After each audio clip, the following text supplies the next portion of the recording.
Bapak Ibu Saudaraku yang terkasih, sebelum kita membaca dan merenungkan firman Tuhan, mari saya ajak kita sama-sama kita berdoa. Mari kita berdoa. Ya Allah, Bapa kami, kini kami hendak membaca dan merenungkan firman-Mu. Berbicaralah kepada kami sekalian melalui hamba-Mu yang Kau jadikan alat untuk memberitakan firman-Mu. Tolonglah kami untuk memahaminya dan juga dapat melakukan firman-Mu dengan setia. Berbicaralah ya Tuhan, karena kami putra-putrimu, anak-anak-Mu sedia untuk mendengarkan, merenungkannya, dan melakukan firman Tuhan itu di dalam hidup kami. Amin.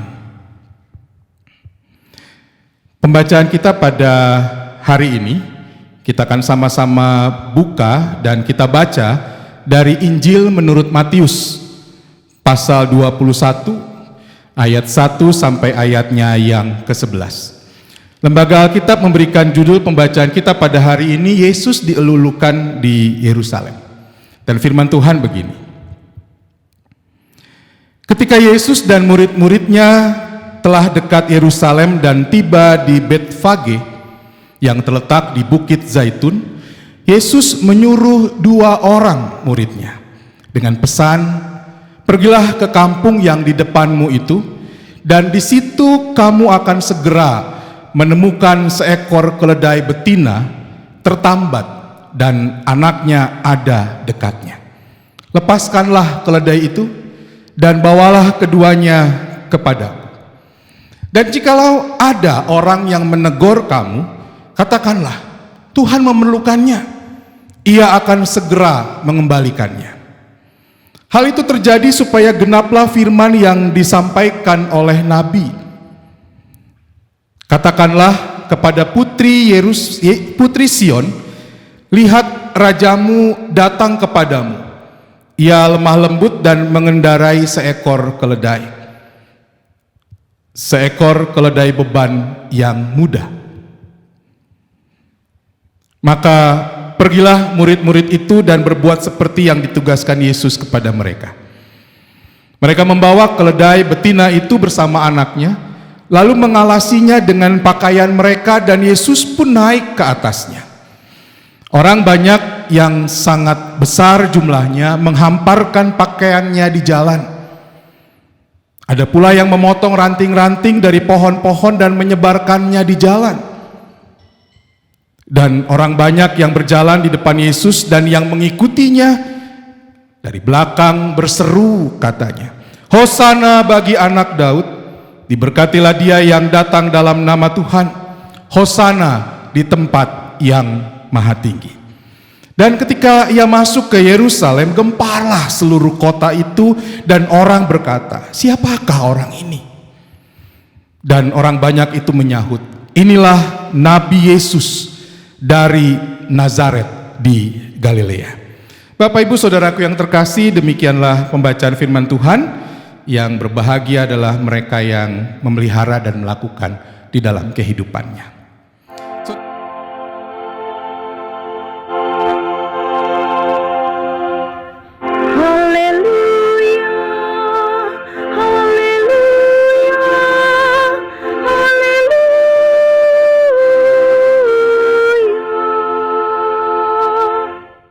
Saudaraku yang terkasih, saya ingat zaman SMA dulu.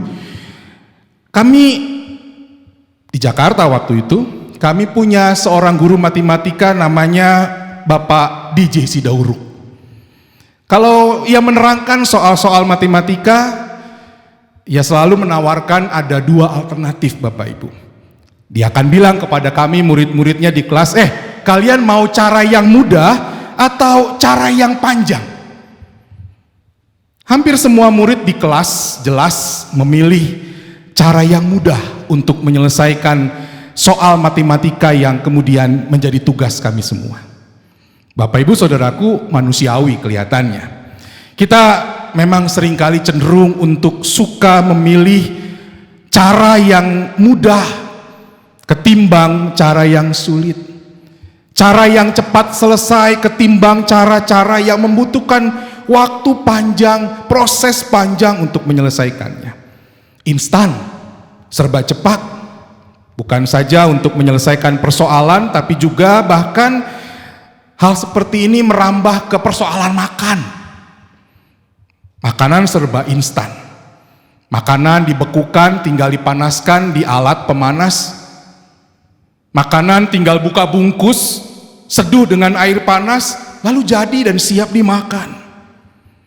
Proses yang kadang butuh waktu, butuh tenaga, butuh perjuangan, bahkan butuh pengorbanan, seringkali menjadi sesuatu yang dihindari. Bapak Ibu Saudaraku yang Tuhan Yesus kasihi, hidup yang kita jalani saat ini adalah kehidupan yang tidak selalu mulus, tidak selalu indah, tidak selalu penuh dengan tawa, dan tidak selalu di dalamnya ada sukacita dan kegembiraan.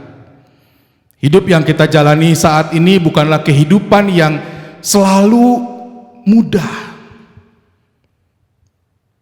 Hidup yang tanpa halangan, hidup yang tanpa rintangan, hidup yang tanpa masalah, hidup yang tanpa perjuangan, hidup yang tanpa kesusahan, dan tanpa penderitaan serta pergumulan. Terus terang, kita sebagai orang yang menjalani hidup ini tidak dapat menghindari dinamika kehidupan yang penuh dengan warna-warni seperti itu. Kita tidak bisa selalu mendapatkan kehidupan yang senang terus, bahagia terus, selalu penuh dengan tawa, dan tidak pernah mengalami penderitaan, tidak pernah mengalami kesusahan, tidak pernah mengalami kedukaan. Bapak Ibu Saudaraku, itulah misteri hidup ini.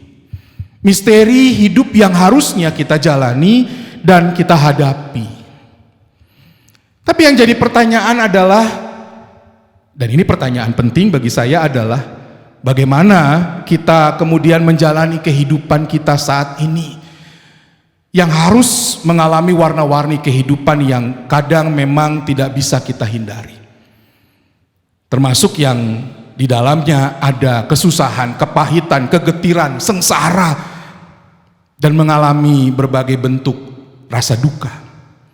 Keadaan sengsara, susah, pahit, getir, dan sengsara seperti yang mungkin juga sedang kita alami dan jalani saat ini.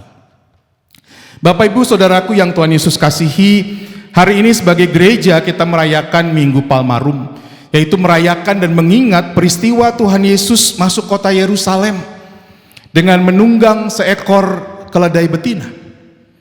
Peristiwa ini juga menandakan awal dari kisah sengsara Tuhan Yesus sampai pada akhirnya berpuncak pada peristiwa salib di Golgota.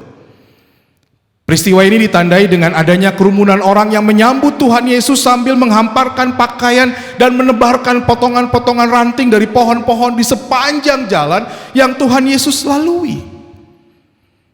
Serta kerumunan orang banyak yang mengikuti Yesus dari belakang, dan semuanya adalah orang-orang yang menyambut Yesus dengan meneriakkan kata-kata Hosana bagi anak Daud, diberkatilah dia yang datang dalam nama Tuhan, Hosana di tempat yang maha tinggi.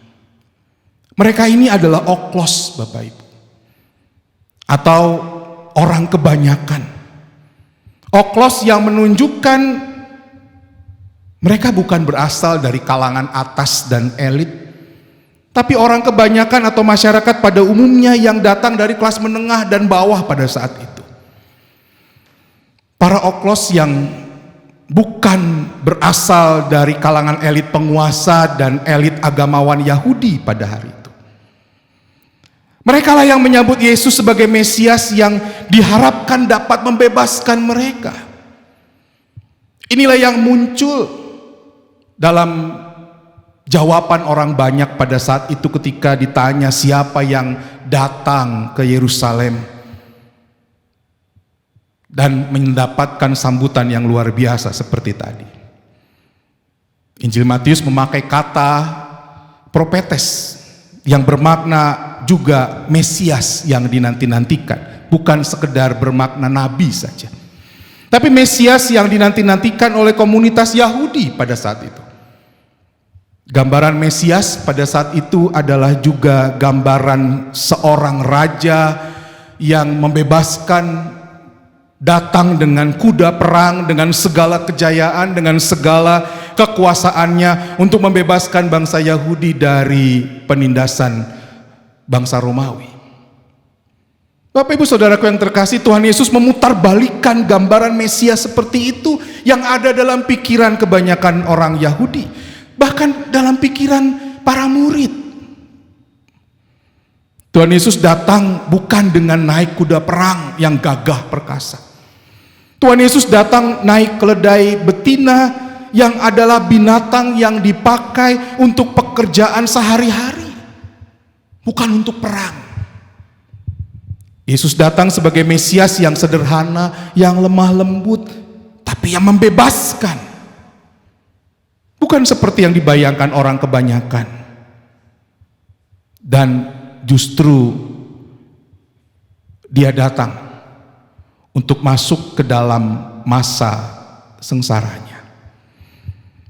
Maka tidak heran Bapak Ibu Saudaraku, tidak lama dari peristiwa itu, orang-orang yang tadi kita baca berteriak Hosana, diberkatilah yang datang dalam nama Tuhan, diberkatilah yang maha tinggi tadi, bisa jadi adalah orang-orang yang kemudian berteriak, salibkan dia, salibkan dia. Mereka jugalah yang mungkin berteriak, lepaskan Barabas, lepaskan Barabas. Hal ini disebabkan karena apa yang kemudian terjadi tidak sesuai dengan apa yang menjadi bayangan dan harapan orang kebanyakan. Yesus yang mereka harapkan sebagai Mesias, yang jaya gemilang, mengalami penderitaan, sengsara dan siksa, bahkan mati tersalib. Di satu saat, kebanyakan orang-orang yang mengeluhkan Yesus pada saat itu, di saat kemudian memperlakukan Yesus sebagai seorang penjahat. Saudaraku yang terkasih, dari catatan Injil Matius ini ada beberapa hal yang kita bisa catat dan refleksikan bersama. Yang pertama, Tuhan Yesus bukannya nggak tahu, bukannya tidak tahu apa yang akan dihadapinya setelah ia masuk kota Yerusalem. Yesus tahu ini bukan jalan yang mudah, ini bukan jalan yang gampang yang harus ia hadapi. Yesus bisa saja mencari jalan dan memilih jalan, mengambil jalan yang berbeda untuk tampil sebagai Mesias yang menyelamatkan. Bahkan mungkin untuk mengambil jalan yang mudah seperti yang diharapkan orang kebanyakan saat itu. Yesus tetap memilih jalan yang memang harus ia jalani, meskipun di dalamnya ada penderitaan, ada sengsara, ada hinaan, ada celaan, ada siksaan, dan bahkan kematian di kayu salib. Tuhan Yesus tetap memilih jalan ini karena dia tahu bahwa jalan inilah jalan yang Bapanya kehendaki untuk dipilihnya dalam rangka menyelamatkan manusia dan seisi dunia, menyelamatkan saudara dan saya.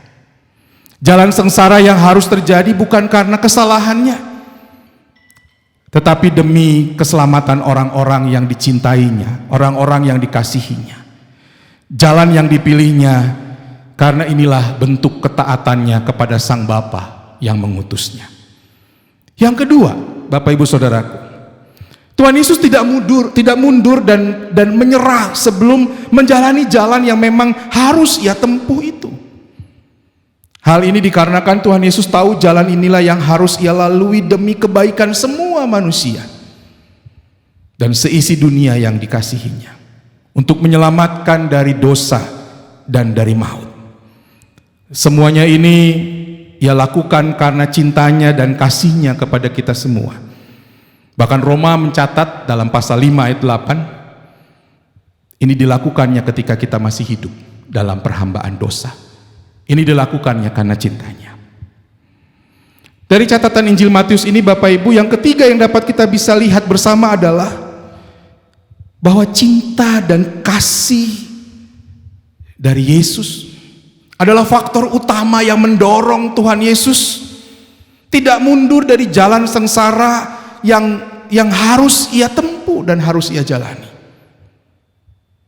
Dari hal ini kita belajar bahwa cinta dan kasih jugalah yang seharusnya menjadi faktor utama bagi saudara dan saya untuk terus menunjukkan kasih kepada sesama manusia, meskipun jalan untuk bisa menunjukkan itu, untuk bisa berbuat itu kepada sesama manusia bukanlah jalan yang gampang, tapi jalan yang bisa jadi penuh dengan kesulitan dan kesengsaraan. Yang keempat, Bapak Ibu, melanjutkan hal yang terakhir, tidak selalu mudah untuk dapat menjadi manusia yang dapat terus berusaha menunjukkan cinta kasih kepada semua orang. Kadang kita harus berhadapan dengan orang-orang yang menunjukkan hal-hal yang negatif, perasaan-perasaan yang negatif, rasa curiga, rasa tidak suka, cemburu, iri hati, bahkan mungkin amarah. Hanya saja kesadaran bahwa untuk selalu berusaha mendatangkan kebaikan bagi sesama disambut secara positif, bahwa usaha itu tidak selalu bisa disambut dengan positif, kita sadar itu, dan bahwa apapun bentuk sengsara dan kesusahan yang akan dihadapi adalah bagian dari konsekuensi dan usaha kita untuk mendatangkan kebaikan bagi sesama. Dua hal ini kiranya membuat Bapak Ibu Saudara dan saya sebagai umat Allah yang percaya di dalam Kristus Yesus Tuhan kita tetap berani, tetap rela, tetap siap, tetap sedia. Yang penting Bapak Ibu, sebagaimana yang disaksikan oleh dalam 1 Petrus pasal 2 ayatnya yang ke-20, di mana firman Tuhan itu mengatakan begini, sebab dapatkah disebut pujian jika kamu menderita pukulan karena kamu berbuat dosa? Tapi jika kamu berbuat baik dan karena itu kamu harus menderita, maka itu adalah kasih karunia Allah. Bapak Ibu, menarik catatan Petrus ini. Sebagai umat Allah, kalau kita mengalami kesusahan, penderitaan ketika kita melakukan kebaikan bagi sesama karena cinta kasih kita, itu bukan sekedar konsekuensi. Bahkan Petrus katakan tadi yang sudah kita baca bersama adalah kasih karunia Allah yang diberikan kepada kita. Bapak Ibu Saudaraku yang terkasih, catatan yang kelima, di tengah-tengah situasi dan kondisi seperti sekarang ini, di saat kita sama-sama menghadapi permasalahan penyebaran COVID-19, bahkan di tengah situasi yang sulit yang mungkin kita sendiri sedang alami, baik sebagai pribadi, keluarga maupun sebagai jemaat, umat Tuhan tetap terpanggil untuk menunjukkan cinta kasih Allah di dalam Yesus Kristus kepada sesama kita manusia. Banyak hal yang bisa kita lakukan, banyak hal yang bisa kita perbuat, meskipun bisa saja saat kita melakukannya, saat kita berbuat itu, maka kita akan berhadapan dengan berbagai-bagai kesulitan, kesusahan, penderitaan bangsa, bahkan mungkin sengsara. Banyak hal yang dapat kita lakukan karena kita tahu Tuhan mau kita lakukan itu. Itu supaya kita dapat membagikan cinta kasih Tuhan kepada sesama kita manusia. Dalam kondisi dan situasi seperti apapun. Bahkan dalam kondisi dan situasi yang bisa saja Bapak Ibu Saudaraku yang terkasih, yang menghilangkan pengharapan dan sukacita sebagian orang yang ada di sekitar kita. Justru di tengah situasi seperti itulah, di sini Tuhan kasih kesempatan untuk dapat menunjukkan cinta kasih lewat karya dan perbuatan baik sekecil apapun. Demikian juga Bapak Ibu, untuk seluruh anggota jemaat GKP, Gereja Kristen Pasundan, khususnya jemaat Dayakolot, yang mungkin sedang menghadapi masalah yang juga tidak mudah, seperti mengalami banjir yang terus berulang dan merasakan dampak juga dari penyebaran COVID-19. Kiranya kita semua dapat tetap menunjukkan cinta kasih Allah lewat karya dan perbuatan baik yang nyata kepada sesama kita manusia. Kita lakukan bukan sebagai keharusan, kita lakukan karena cinta dan kasih kita kepada sesama manusia. Tuhan Yesus memberkati. Amin.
Mari Bapak Ibu Saudaraku yang terkasih, kita menaikkan syafaat kita. Kita berdoa.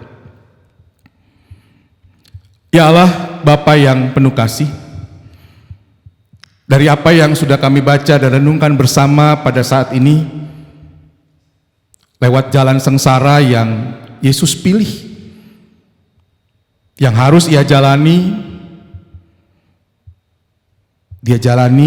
Dia tempuh karena Dia tahu semuanya itu untuk mendatangkan keselamatan dan kebaikan kepada kami sekalian. Hari ini kami belajar bersama bahwa kadang kami mungkin berhadapan dengan situasi-situasi yang tidak mudah untuk kemudian bisa membagikan cinta kasih kebaikan kepada sesama. Situasi yang mungkin juga tidak mudah yang kami alami sendiri. Tapi hari ini kami belajar bahwa Tuhan menghendaki kami untuk bisa terus membagikan cinta kasih yang sudah kami terima dari Engkau dalam Kristus Tuhan kami kepada sesama kami manusia dalam segala keadaan, dalam segala situasi. Bahkan ketika mungkin kami juga harus berhadapan dengan segala kesusahan.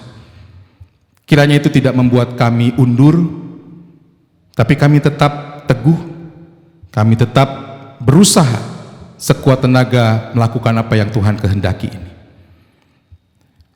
Pada hari ini dalam syafaat ini kami hendak bersama-sama berdoa untuk gereja kami, Gereja Kristen Pasundan, terutama kami yang di awal bulan April ini bersama-sama hendak mengimplementasikan program kerja kami, baik di tingkat sinode, di jemaat-jemaat, bahkan di klasis-klasis, terutama juga di jemaat GKP Dayakolot dan di klasis Priangan. Kami mohon Tuhan campur tangan dan menolong supaya kami bisa mengimplementasikan program-program kerja kami dengan baik, tapi juga sekaligus untuk bisa realistis dengan keadaan seperti sekarang. Bahkan kami mungkin juga bisa mengambil langkah-langkah yang tepat untuk bisa melakukan apa yang baik dalam rangka kami menyalurkan berkat Tuhan kepada sesama kami manusia, yang adalah juga menjadi tema tahunan kami sebagai bagian dari Gereja Kristen Pasundan. Sehingga apa yang kami lakukan dalam program-program kerja kami sungguh boleh mendatangkan kebaikan bagi sesama, dan nama Tuhan Yesus sajalah yang dipermuliakan. Berdoa mohon berkat Tuhan buat majelis jemaat GKP Dayakolot, komisi-komisi pelayanan yang ada, pengawas perbendaharaan, dan seluruh anggota jemaat. Tuhan kiranya memberkati tiap-tiap orang, tiap pribadi, tiap keluarga, mencukupkan segala sesuatu yang dibutuhkan, diperlukan dalam kehidupan ini, terus memberikan kekuatan dan pertolongan dalam menghadapi segala keadaan yang mungkin secara manusia membuat kami susah dan sulit. Tapi kami berpengharapan dan percaya akan terus adanya pertolongan Tuhan di dalam kehidupan kami. Berdoa juga untuk seluruh jemaat Gereja Kristen Pasundan. Bukan tidak mungkin kami terdampak dengan situasi seperti sekarang ini. Penyebaran COVID-19 yang bukan hanya menjadi persoalan masalah kesehatan, tapi juga hal-hal yang lain. Bahkan mungkin juga masalah perekonomian. Tuhan kiranya tetap pelihara kami, mencukupkan apa yang kami perlu dan kami butuhkan dalam hidup ini. Kami percaya Engkau tidak akan pernah membuat anak-anak-Mu berada dalam keadaan kelaparan, tapi Engkau akan terus memelihara, memberkati, membuat kami terus bisa merasakan sukacita dan damai sejahtera-Mu dalam segala keadaan yang harus kami hadapi. Berdoa juga secara khusus untuk para medis, dokter, perawat, dan tenaga kesehatan yang ada di rumah-rumah sakit, terutama juga di rumah-rumah sakit yang ada di dalam pelayanan Gereja Kristen Pasundan. Di Rumah Sakit Immanuel, Rumah Sakit Bayukarta, Rumah Sakit Ridho Gali. Tuhan kiranya memberkati mereka, diberikan kepada mereka kiranya kesehatan, kekuatan, sukacita dalam melayani, terutama di tengah-tengah situasi penyebaran COVID-19 ini. Tuhan kiranya memberkati mereka. Kami juga berdoa secara khusus untuk pemerintah, bangsa, dan negara kami di tengah situasi seperti sekarang ini, di mana persoalan penyebaran COVID-19 ini bukan hanya sekedar menjadi persoalan kesehatan, tapi juga persoalan politik. Tuhan berikan pemerintah, bangsa, dan negara kami kekuatan, kebijaksanaan untuk bisa memerintah, untuk bisa memimpin bangsa dan negara kami, terutama Bapak Presiden dan juga seluruh jajarannya, para menteri, sampai pemerintahan daerah yang terkecil dan ada di tempat yang paling bawah sekalipun, RT RW, supaya diberikan bijaksana dalam memimpin bangsa dan negara ini. Bahkan bersama-sama dengan pemerintah bangsa kami boleh bergandengan tangan dan keluar dari situasi yang sulit ini, mengatasi persoalan yang sedang ada, terutama penyebaran COVID-19 ini. Kami percaya bahwa Tuhan akan terus campur tangan. Dengarkanlah doa kami serahkan hidup kami ke dalam tangan pengasihan-Mu. Keluarga kami, rumah tangga kami, kiranya Tuhan terus pelihara. Di dalam nama Kristus Yesus Tuhan dan Penyelamat kami berdoa dan kami mengucap syukur. Amin.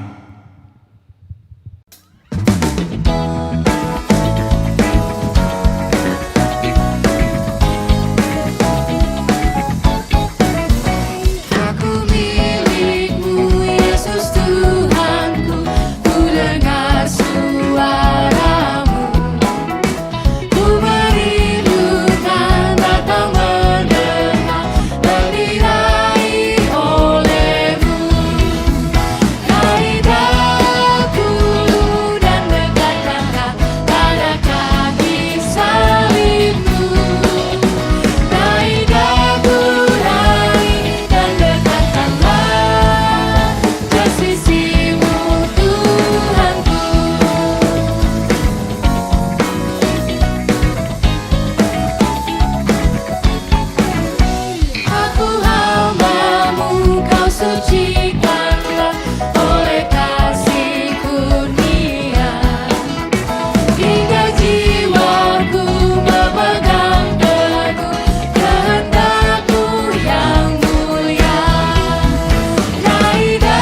berdiri.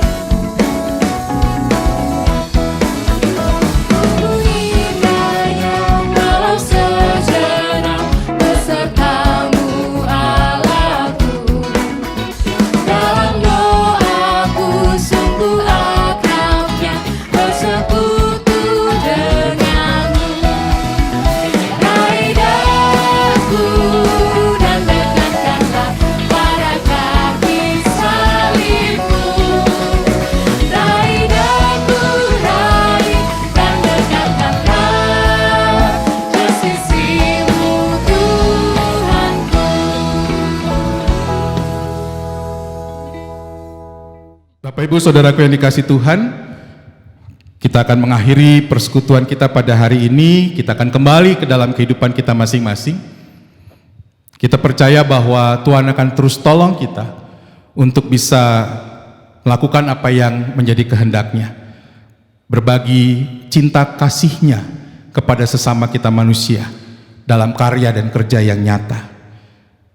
Dengan kita sadari juga bahwa tidak mudah untuk melakukan itu, tapi pertolongan Tuhan pasti. Kini sama-sama kita terima berkat dari Tuhan. Tuhan memberkati engkau dan melindungi engkau. Tuhan menyinari engkau dengan wajah-Nya dan memberi engkau kasih karunia. Tuhan menghadapkan wajah-Nya kepadamu dan memberi engkau damai sejahtera. Amin.